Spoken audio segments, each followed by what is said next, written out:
Nasri looks Rashad in!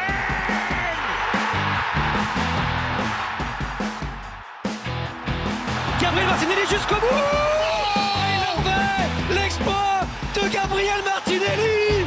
Le coast to coast façon NBA pour relancer les Gunners.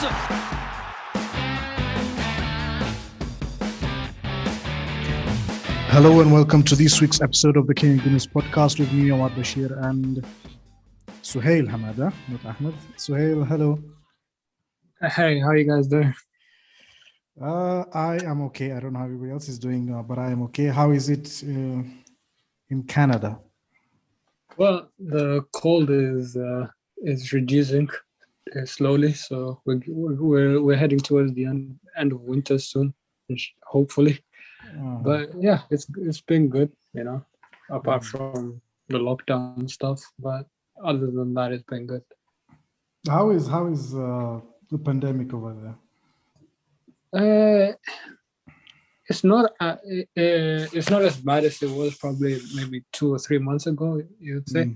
But it's still not the best situation. But it's improving. It's improving. And now the vaccines are starting to slowly get rolled out. Yeah. I think Canada have approved 4 versions of the vaccine. So now they're starting to get rolled out. Yeah, well, hopefully with vaccines coming out all over the world, hopefully we will sort of approaching the light at the end of the tunnel, shall we say. Yeah, hopefully. Yeah, but let's on to football now. Arsenal played a game yesterday. That's why we're here today. Olympiacos, round of 16, Europa League. Huge game for Arsenal's season. Well, I'd just like to start with the lineups. What did you think about the lineups, if at all? As a neutral, of course, what did you feel when you saw that lineup from a neutral point of view? Whether did we go strong? Did we mix it up? What was your view on it? I saw you mixed it up a little bit. Did notice Willian coming into the starting lineup. I did find that a bit weird, but of course he ended up kind of repaying the faith with the assist that he gave up. But all in all, I thought it was a lineup for a Europa League game. Although I was a little bit confused because considering that the Europa League is Arsenal's best bet to win a trophy this season, considering you've been eliminated from every other competition. Well, maybe that goes towards the game of the weekend, North London derby. Maybe he had his eye on that. I certainly felt that from an Arsenal point of view, it was sort of consistent with what Mikel has been putting out in terms of his team selections. The Willian substitution, the Willian selection didn't surprise me, but it annoyed me. Not in the sense that I think Willian has been performing well over the last couple of games. In terms of his performance levels have certainly gone up a couple of levels. But I felt that, especially with since the turn of the year, with the improved performance of Nicola Pepe, I feel that Pepe gives us more in attack than does Willian, but obviously Mikel sees that differently. Yeah, definitely. I was actually expecting Pepe to start this game. Maybe he is saving him for the North London derby. Who knows? We'll see. Come time to kick off in the North London derby. We'll see. I wouldn't hold my breath. I think we've come to accustomed to Willian playing a lot, and I think now that he's setting a bit of form, I think Mikel will use this opportunity to give him as much game time as he needs. Not that we will agree with it, but it's what was going to happen, what we feel is going to happen. So the game starts. I felt we had a very good start to the game. We were controlling the tempo. Olympiacos couldn't get out really. Their press wasn't working, so I felt that whenever they did lose the ball, or when they lost the ball high up the pitch in terms of Olympiacos, it was easy for us to play out, and we pinned them into their own half. And I felt that they couldn't really get any grasp and hold of the game. At the moment, when I was watching it, I felt that, okay, this is good, but we need to capitalize on it. I've spoken before about Arsenal's lack of ruthlessness in terms of taking taking Taking chances advantage. when you guys are on top. Yeah, taking advantage of the dominance that you have in the game, whether it's in terms of territory, possession, chance creation, shot generation, whatever it is that it may be, you need to take advantage of that. And I felt that, well, maybe we're not. And then Odegaard goes and does what he did. I think the Odegaard signing is slowly starting to bear some kind of fruit.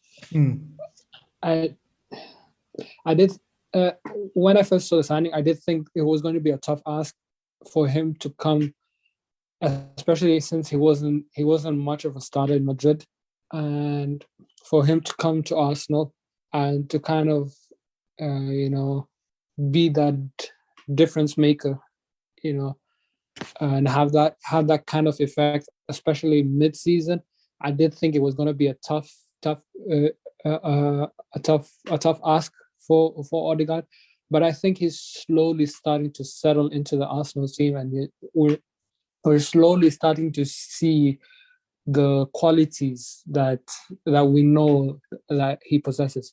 I do think if Arsenal want to extend his stay at the club, I do think it would be a wise idea, because I think that you'd see more of what Martin Odegaard is made of, but I don't know if Arsenal are going to do that. It's certainly a position that we will be looking at the summer. I think Odegaard was a good solution over the Jan transfer window. A young player keen to kickstart his game again after sort of like I don't know, a bad season at Madrid in terms of his relationship with the manager there, and we felt that he's a player who was hungry to perform and to be part of something. And for Arsenal's point of view, it's a player that we needed in terms of having somebody to bring that a bit of creativity into midfield. We started having it with Smith Rowe, but I felt we needed to complement it, and I think it was a good signing all round. And he's slowly getting into the groove, as you say, and I felt it was a fantastic goal. He has that bit of power, I feel, but he doesn't. I feel that he's reluctant to shoot in most occasions. I feel that he would rather play the ball rather than hit the ball, and I felt in this particular situation, he made the absolute right call, and it was a fantastic goal. Yeah, I catching on your point of he'd rather play the ball than hit the ball. I think it also has to do with his age. We have to remember he's only 20 years old. He's not a fully fledged player. He's still got that development time to to really grow and become the player that his potential shows us that he can be. Now, I do think, of course, he's gonna make a lot more mistakes going down the line, But I do think, especially since he's a young player, I really do. I would really preach patience with him. I would really preach patience with him, because he still needs that time to fully develop into the player that that he can be. Yeah, absolutely agree. So moving on from the goal, I feel that at that point, I think the script of the game was sort of settled down. I think My personal feeling at the time was that, okay, we look pretty comfortable here.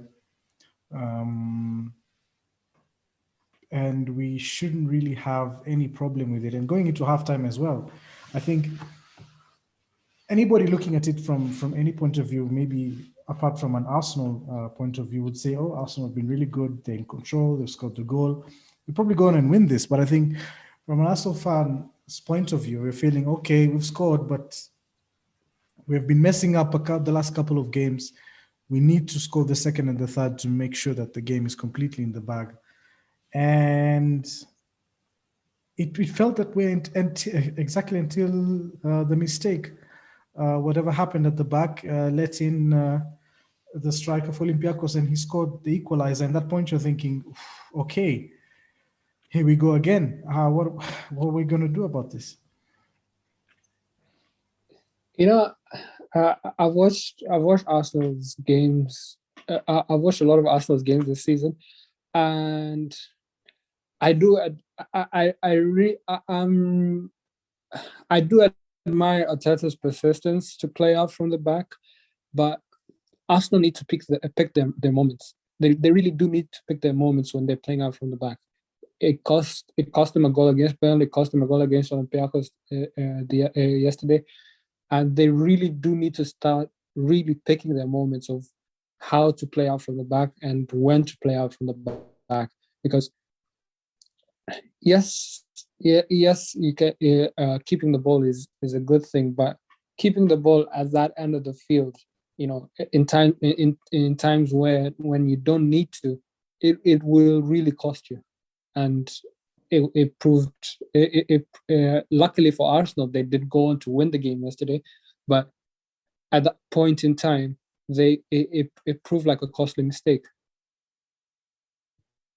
I think Mikel Arteta also spoke about it in his presser before the game, saying that we need to pick our moments when to play. I think I absolutely agree with it, that I think we as a team need to play out from the back. I feel in terms of where we are, in terms of as a squad, it makes more sense for us to play out from the back than to hoof it up our field. I'm in complete support of it. And I also understand that when you do play out of the back, especially when it's a team that is learning how to do that, you will expect a mistake or two from that situations. However, the mistakes that we're seeing in this moment in time are sort of more self-inflicted than part of the course, if you understand what I'm saying. That I get what you mean. Yeah, we sort of, we're playing we're making it a problem rather than the problem being itself there as an object that we can see and that we can identify. It's something that we are creating, and I feel that's where the frustration comes. And people who might not be able to envision us doing it say, okay, don't do it, let's hoof up the wheel. But I think we're on the right trajectory, in the right path in terms of this we're doing. I think we do it very well, better than, I think we're among the best, in my opinion, although I don't watch a lot of other teams, admittedly. But I think we do play out of the back pretty well. I think it's just that the last couple of games has been a lack of concentration, I feel, on where and how you make the pass and the decision that you need to make the pass.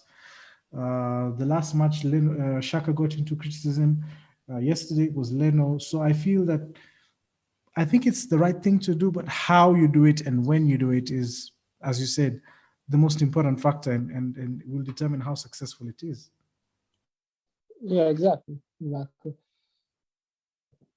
But let's continue with the review of the game then. 1-1, how are you feeling then? Well, at 1-1, I felt that I didn't feel tense in the sense that, okay, Olympiacos will really cause us problems here. I felt tense that, okay, we might make another mistake. if you know what I mean. It wasn't that Olympiacos are a problem, but that we are a problem. We need to sort ourselves out. And there was a bit of a shaky moment just after that equalizer. I think maybe 5-10 minutes after that equalizer, we looked a little bit shaky. And then you're thinking, okay, we need to sort of, then we settled down, we started playing out properly. We started dominating against in the midfield and in the final thirds. And from then on, you felt that, okay, we're back in control. Maybe if we can get the equalizer. And I felt that I think maybe first couple of minutes after the goal, I think we were tense. But from there, I felt that we were in control, and as the game went on, it was clear to see why. Yeah. Yeah. I never really thought Arsenal were in danger of throwing away the game. I think I always felt from the word go Arsenal were always going to win this game, as they weren't really gonna. There wasn't really that much of a threat to indicate otherwise. I thought Arsenal were completely. They completely controlled the game, and had they lost the game, that would have entirely been self-inflicted. Yeah, absolutely agree, and I feel that that's been the story of this year in particular, 2021 Arsenal.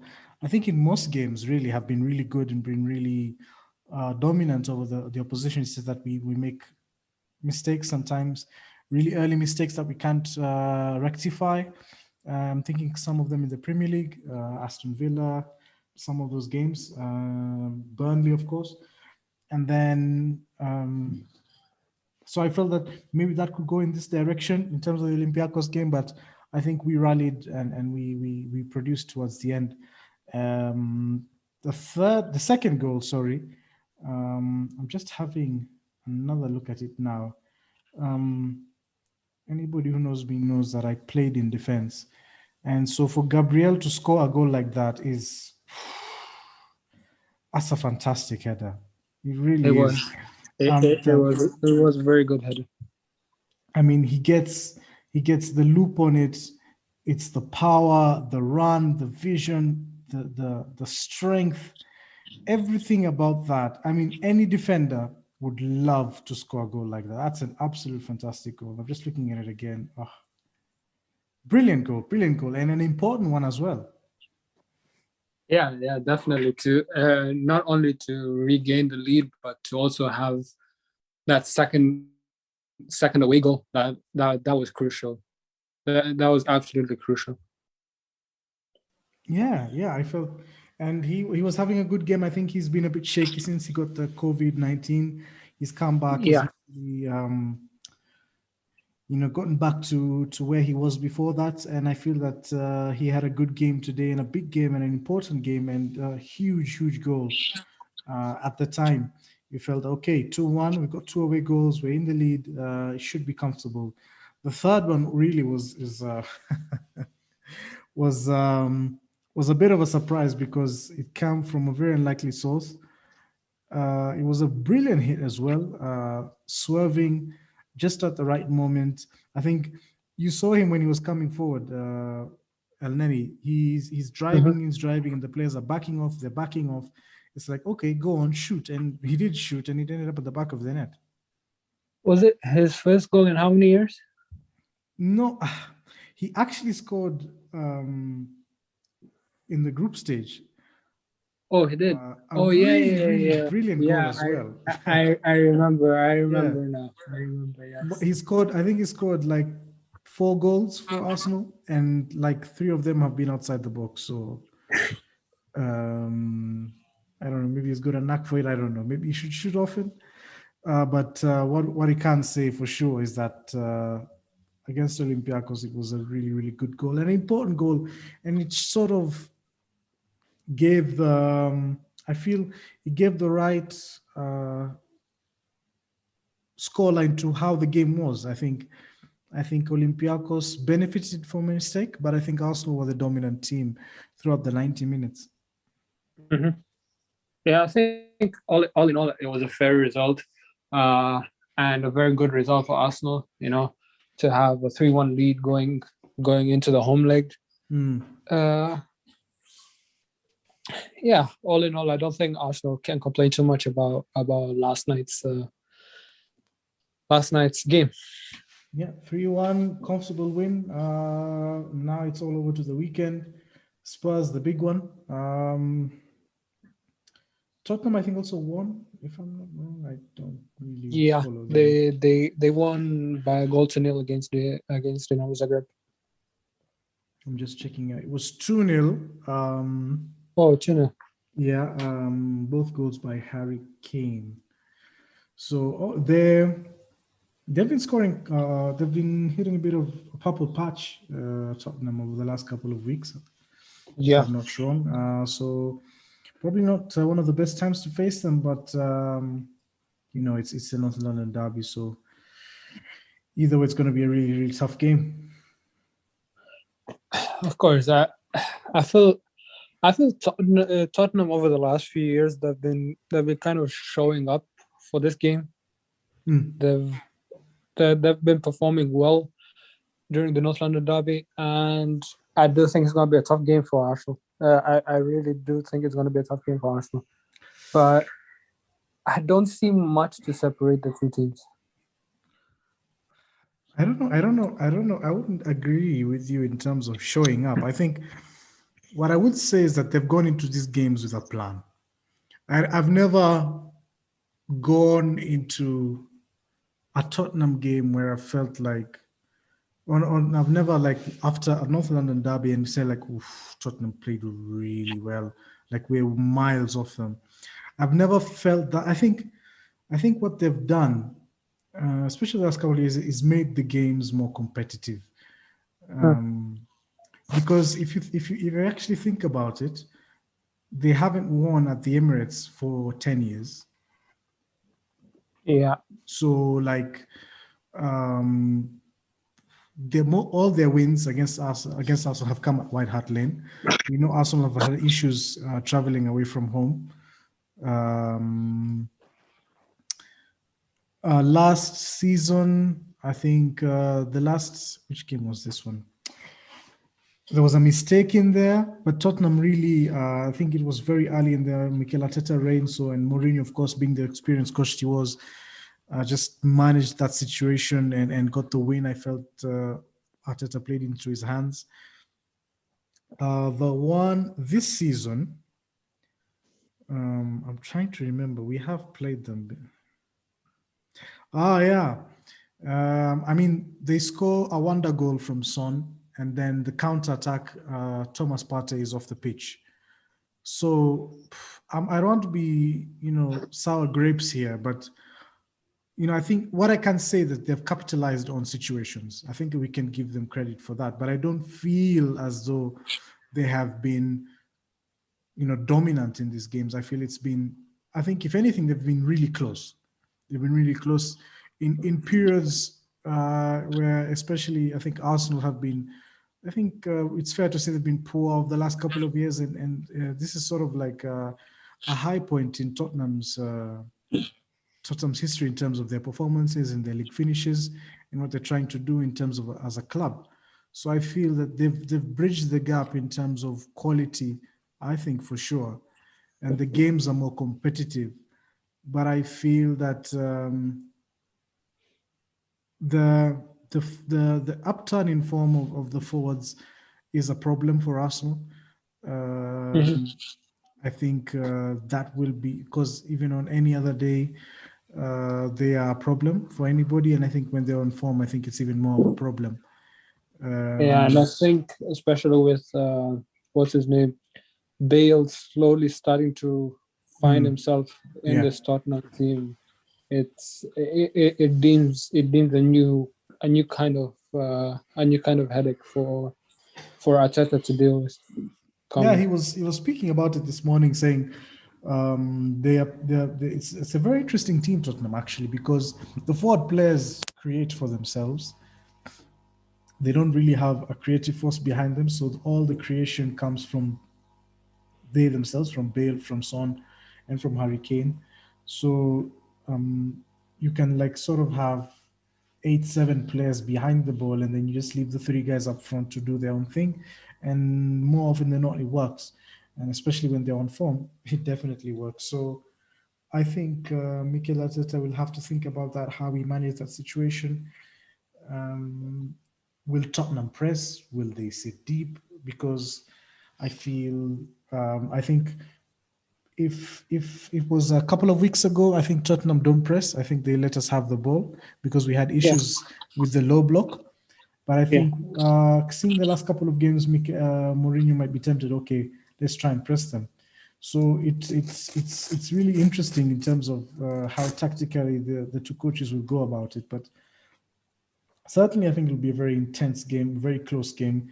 Will I think will be determined by the finest of margins. Yeah, I'm actually going to go with 1-1 draw for that game. I don't think there's going to be much to separate the two teams. As I mentioned, I think it's going to be a very tight game. I having supported United and having seen Mourinho, I do know one thing is for sure. Jose never changes for the big games. He never changes for any team. His plan always remains the same. He will always look for solidity first before anything else. He'll always want his team to be compact, his team to be tight, and I think every big game that I've watched Tottenham this season, it's been the same case. They when they when their plan does come together, they do hit teams on the counter attack, and yeah, I don't think Jose Mourinho is going anywhere away from that kind of plan soon. I think Jose is going to he's going to persist with his old methods. Yeah, well, we'll see how that happens. Games on Sunday.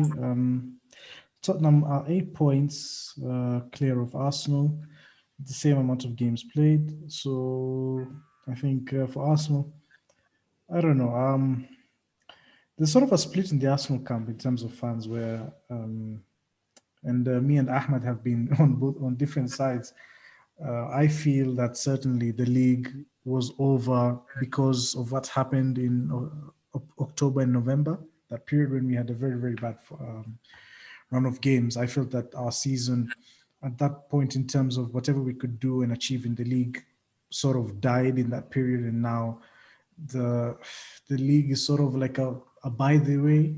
Although you do play it every week, you want to win games, but I feel that there's really not much you can achieve in the Premier League at this point in time.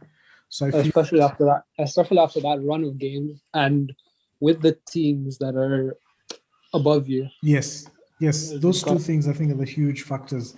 You can't have that many mistakes and then finish in the top 6 or 4. I think it's really, really difficult, now impossible. So I feel that for me, certainly all the eggs in the Europa League basket. In terms of the league, I want to see performances, I think, to maintain, because if you play well in the Premier League, you play well in the Europa League. So I think for me, that's where the Premier League is important, to win the games, to gain momentum, to gain confidence.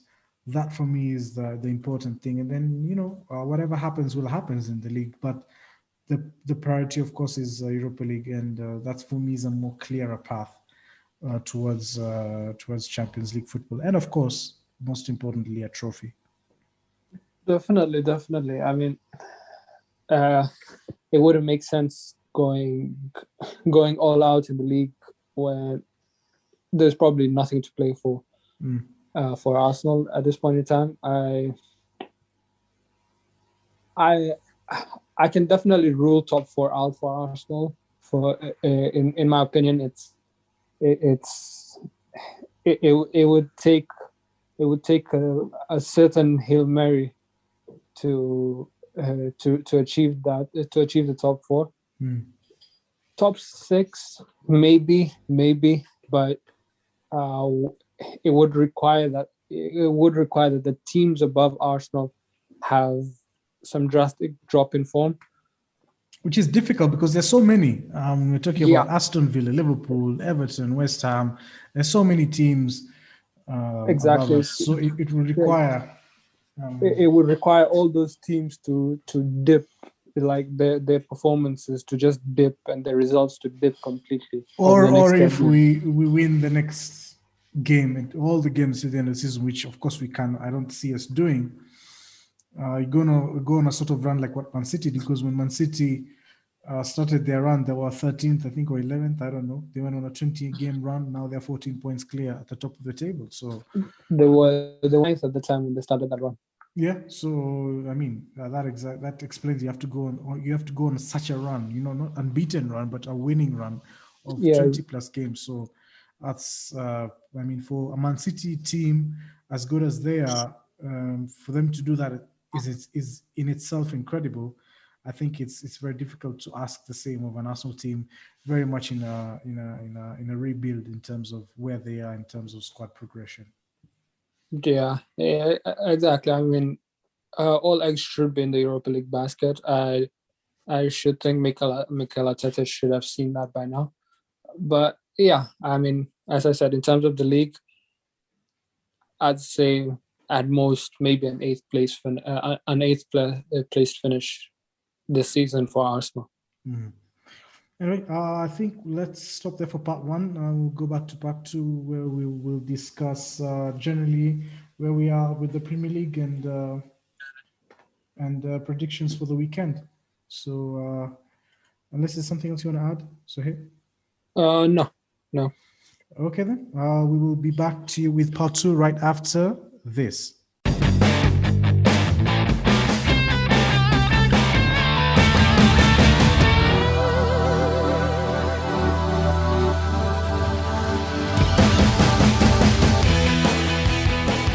Welcome back to part two of the Kenya Goodness podcast. You can follow us on our various social media sites on Instagram, Twitter, YouTube, and Facebook. Also follow us on Spotify and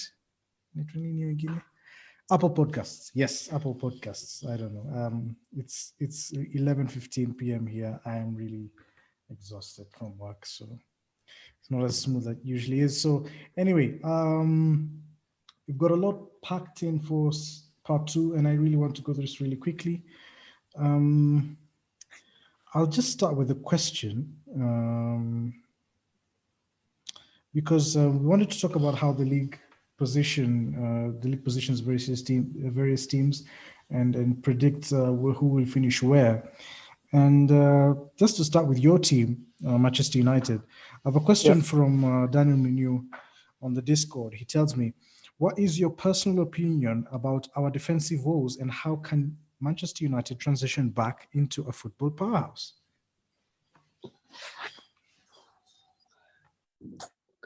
In terms of our defensive liabilities, you know what? We all saw this coming. As United fans, we all saw this coming, because we didn't have a centre-back partner who complemented Harry Maguire as the way that he should. Lindelof, everyone knows I'm a very huge Victor Lindelof fan, but he's not that kind of defender to complement Harry Maguire. Now, in terms of what we need to do, of course, we need to get a new centre-back. But on top of a new centre-back, I've been saying this since the beginning of the 1920 summer, that we need a new CDM. We desperately need that, because we're missing that. In the double pivot that Ole is playing, I think Ole, by all accounts, is doing the very best that he can with the options that he has in the defensive roles. I think he is actually doing the very best that he can with the tools that he has. So do you think that in defensive, you said Maguire needs a new partner? What sort of defender would you put or would you partner Maguire with? A quick ball playing defender, because what Harry Maguire and Victor Lindelof both provide are very similar attributes. Both of them very good on the ball, both of them very good readers of the game. But when they come up against teams that have that that spark, that pace in their forward line, it kind of flutters a little bit, that it kind of brings and shakes up that weakness a little bit. And I do also think that in terms of the goalkeeping options, I do think David De Gea has not been commanding enough with his defenders, when he's in the box, when the balls are coming into the box. So I do think we do need to kind of bring in Dean Henderson slowly to be that number one goalkeeper, because personally I do feel Henderson is a more commanding goalkeeper. I feel like he would provide a lot more confidence to the defense. Well, okay. I think you are certainly more closer to what you want to achieving than when you were a couple of years ago, rather. Definitely. In terms of the squad that Ole is building, he has made great progress so far. I do think, but like I said, there needs to be that. As I said, a new centre back and a new central defensive midfielder is needed, and a new right-sided midfielder, because if anyone watches United's game and just pays the least bit of attention, they'll notice that most of our attacking threats comes from the left-hand side. Barely any of it comes from the right-hand side, and that is because we're missing a right winger. We're missing a creator in that position. Well, certainly a lot of issues for Ole Gunnar Solskjaer, and of course, with the new structure at Manchester United, hopefully these situations can be resolved. Maybe you can just do a quick explanation for the Man United fans who are listening. The changes that are in terms of executive level. I saw that you guys made a couple of appointments on the executive level. So maybe you can just explain the roles to guys, how that goes. I would also like to know. Okay, so what we had before was Ed Woodward was in charge of every single thing to do with both with the football and the commercial side. But these changes now is James Murtaugh and Darren Fletcher are now in charge of the recruiting side of things. They deal with the football side of things. James Murtaugh acting almost as a director of football, and Darren Fletcher as his assistant. So what this brings is now footballing people actually making footballing decisions. And I do think this would be I do think this is a good appointment, especially the timing of it is very good, considering there's still a few months left towards the start of the transfer window, because our business in the transfer window has been quite slow, and I think it's because we didn't have footballing people making those footballing decisions. So with Murtaugh and Fletcher, I think that could massively improve. And to give insight to James Murtaugh's history, his background, yes, I know most people will see that he was a sports scientist first at Everton, but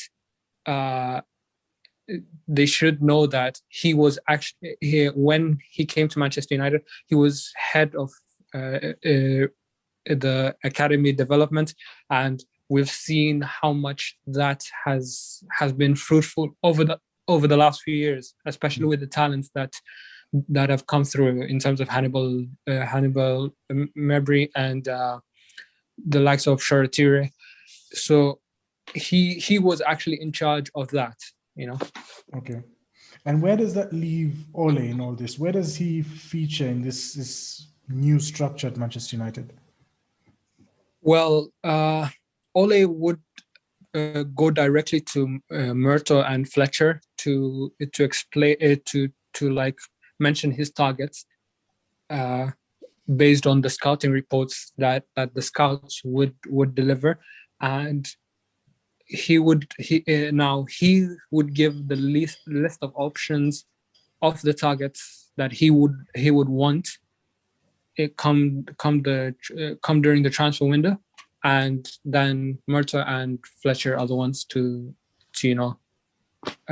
try and bring in those targets for the manager. Okay, hopefully that works out for Manchester United. They've been trying to fill those positions for quite a while. Let's see how it will go. Back to the league table, Manchester City, of course, top with 68 points, 14 clear of the next best team, which is Manchester United. With having played a game more, I'd have to say that.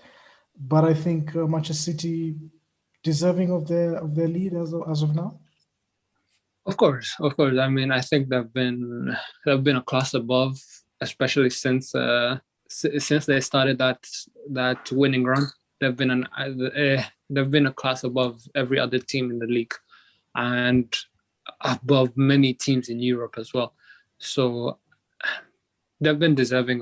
They deserve this league title. I think nobody can have any arguments against them winning the league. I think we all know that they deserve to win the league.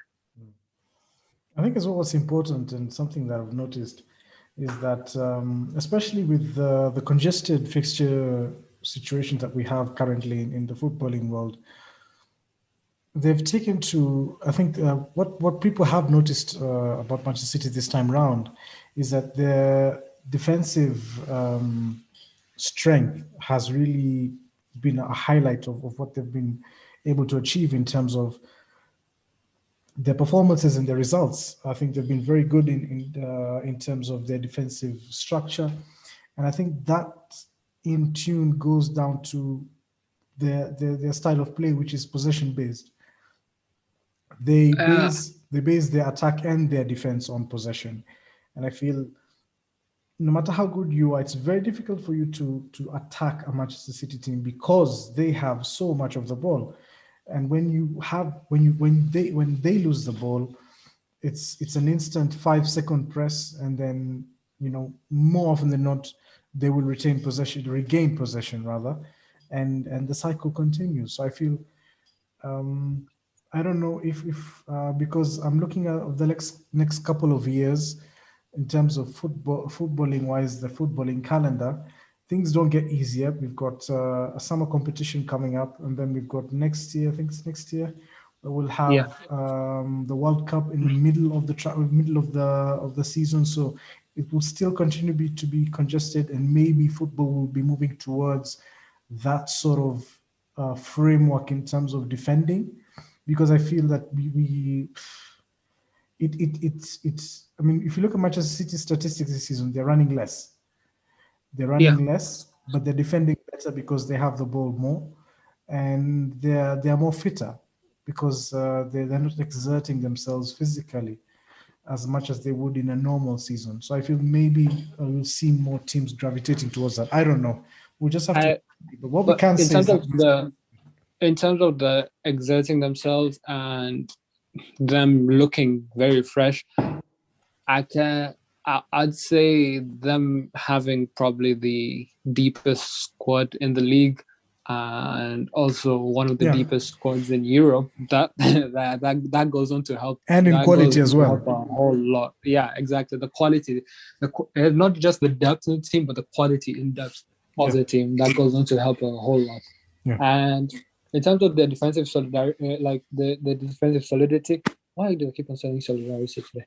The defensive solidity, that has in part been contributed by the signing of Ruben Diaz. I think he has been the signing of the season this season, and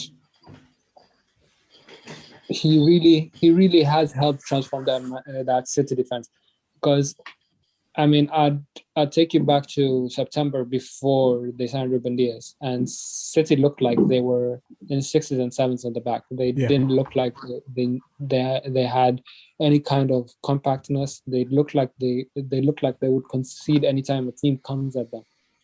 But Diaz has definitely helped in that situation. Yeah, he's been absolutely essential for them. John Stones as well has had an uptick in form. Yeah. To actually share minutes with Laporte, who I think I'm a really huge fan of Aymeric Laporte, one of my favorite players actually. For him to get him out of the team, where I feel that he was certainly one of the best defenders in the league, if not in Europe. For John Stones to produce those sort of results and performances, I think is credit to him as well. Yeah, it is. City, United in that title conversation, Leicester in third, Chelsea fourth. Let's look at the race for top four. So we've got Leicester at 53 points, Chelsea 50, West Ham 48, and then I don't know. I think those three. I think it's fair enough to say. I think the next person is Everton with 46, which is but Everton not have a too game far behind, off. don't they? Yes, they do have a game in hand. So do West Ham. So, I mean, you could put them in the conversation as well. But I feel that Leicester, Chelsea, and West Ham do have the form over Everton, and I feel that's why they're above them in the league. Leicester have the worry for Leicester. What I would worry for Leicester though is the amount of injuries that they have, and not just the injuries, but the players who are injured. Yeah. That is where I would worry for Leicester, because they've got James Maddison injured. That is a big blow. They've got James Justin injured as well.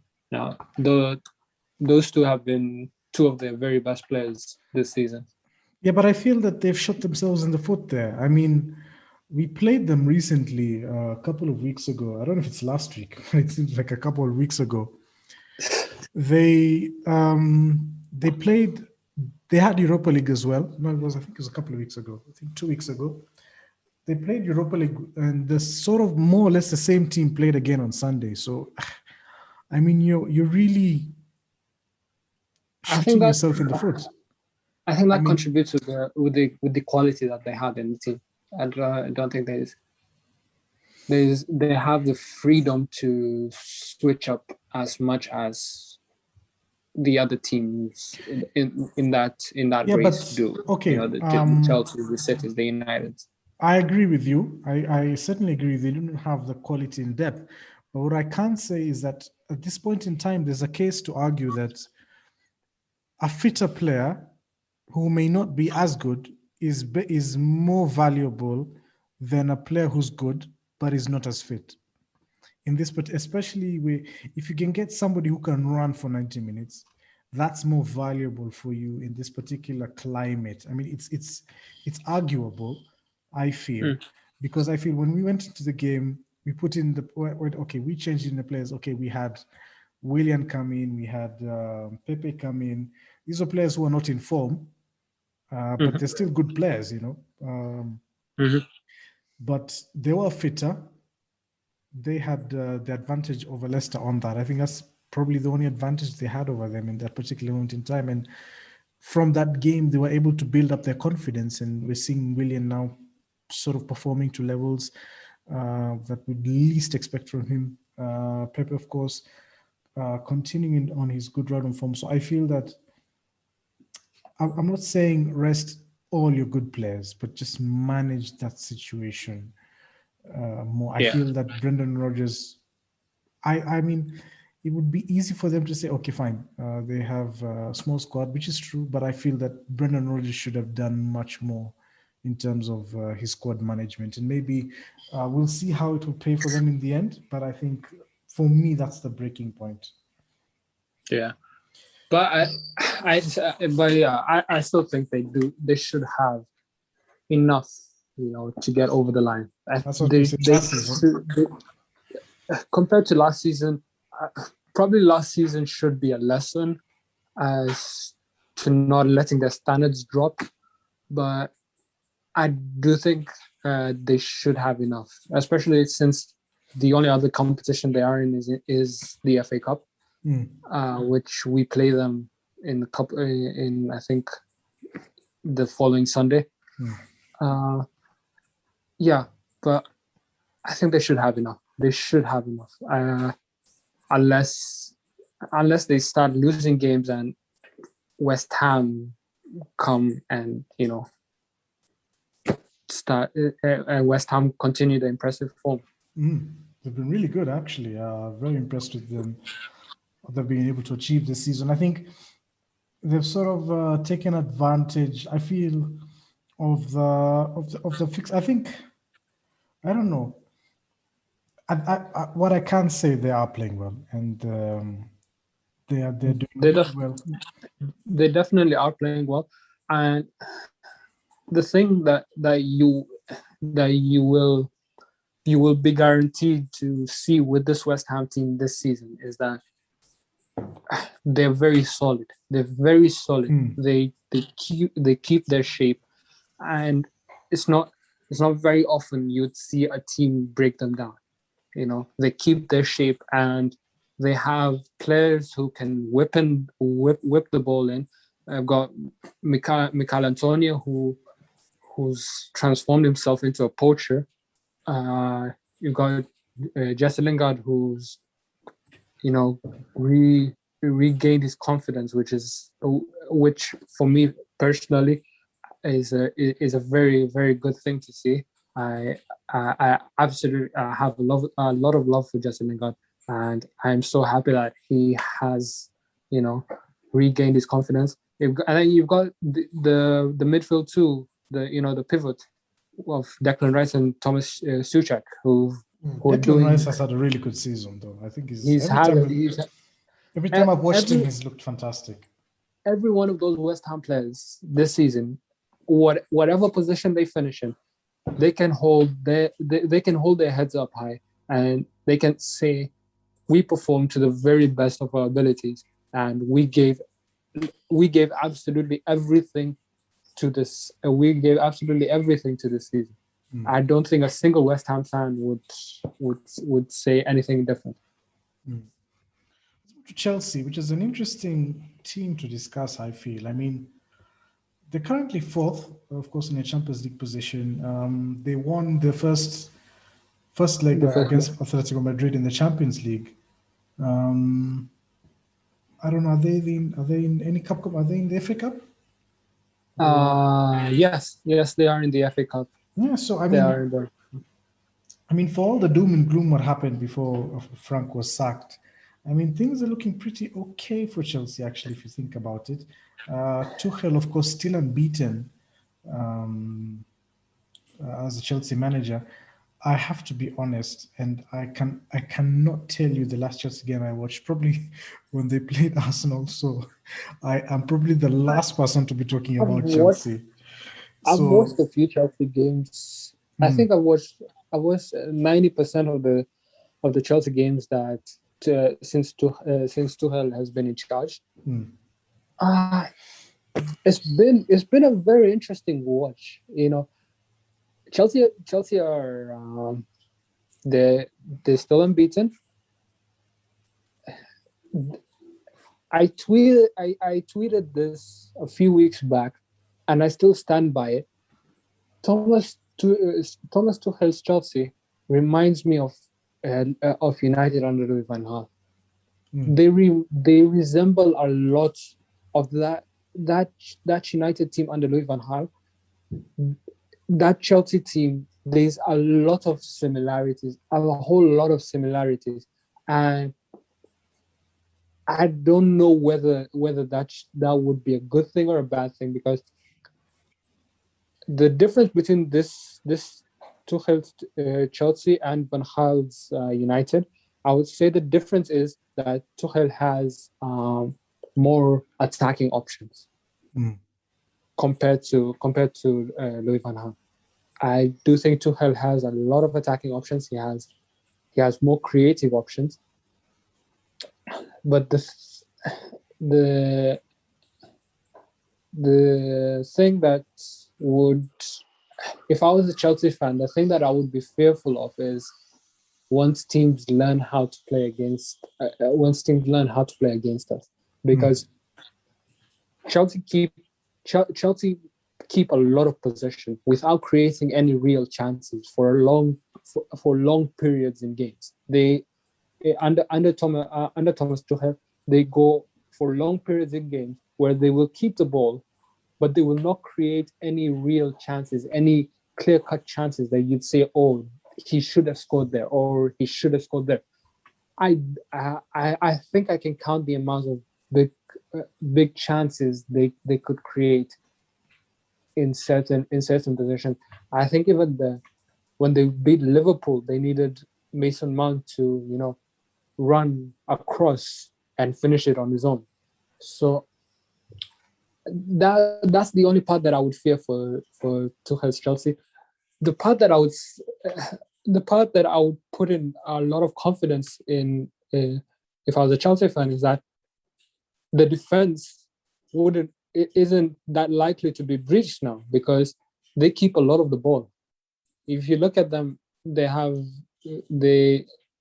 most of the games that have 70% possession, 60-something% possession, quite a lot of the possession would be with Chelsea.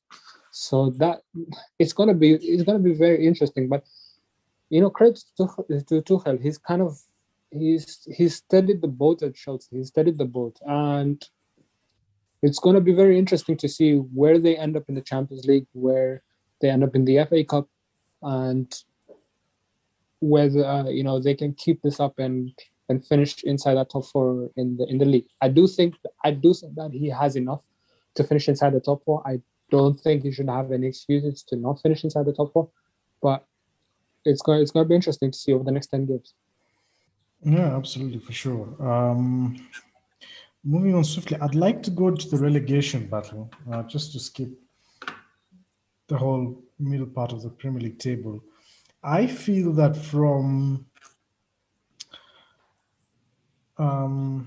I'd say from Crystal Palace, who are in 13th, on 34 points, who are, I think, is it 12? No, 8 points ahead of Fulham. I think from Crystal Palace downwards, I think all of these guys are in a relegation battle. So we're talking Crystal Palace, Southampton, Burnley, Newcastle, Brighton, Fulham, West Brom, and Sheffield. Sheffield, I think we are going to go down. I think there's news emerging that Chris Wilder might leave. He did step down. He stepped down. Yeah, he has stepped down. So that's that, I guess. I think whoever is going to come in will be looking more into next season in terms of the Championship, how they can probably get back into the Premier League. I think their story, I think, has already been told here. Yeah, I think the nail has already been placed in the coffin for Sheffield. They're definitely going into the Championship. I think the same can be said for West Brom. I don't see a lot of. I don't see too much of a chance for West Brom to get all of that relegation scrap. I do see a lot of hope for Fulham, because I've been very impressed whenever I watched Fulham this season, especially since the November period. From November, Fulham have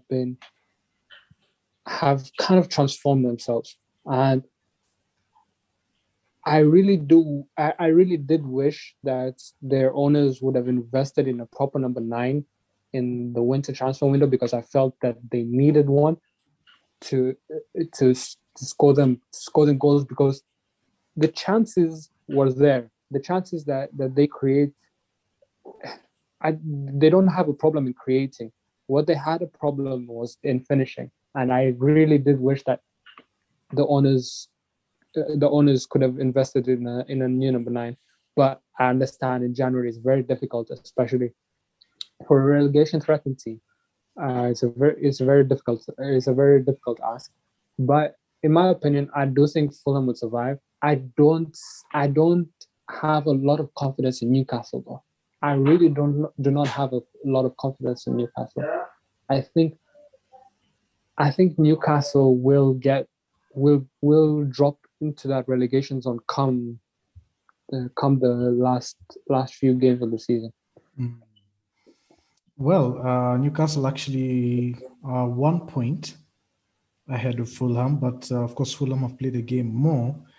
But I can agree with you in terms of what I think Newcastle's form has been suspect. I think since late November, they've only won one game in their last 6. They've lost 3 of them. It's not really looking good for them. He's trying to find solutions for the team. I think people have sort of figured out what Newcastle are about, and they're getting problems now in terms of scoring goals. But I think, which most teams in relegation battles have those problems, scoring goals, and they're really struggling for that. Despite, I think they invested very well. I think Callum Wilson is a very good striker.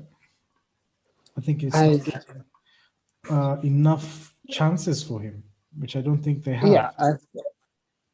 Yeah, the problem with Newcastle is, Newcastle, their problem is a team as a whole. I don't think they have any actual wingers. I think they only have one of those. So that lies a problem, and I think Newcastle. I do believe Newcastle. I do believe either one of Newcastle or Brighton, because Brighton play very attractive football. Oh, it's the strangest things I've ever seen.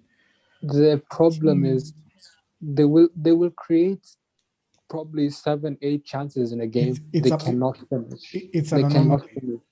It's an anomaly because the statistics cannot explain, and I don't think anybody can explain what's happening at Brighton. Guys probably should be 10th or 9th. I mean, at the very least, because I've been trying to scratch my head around Brighton this season, and it makes no sense to me. It's like, why can't you guys score?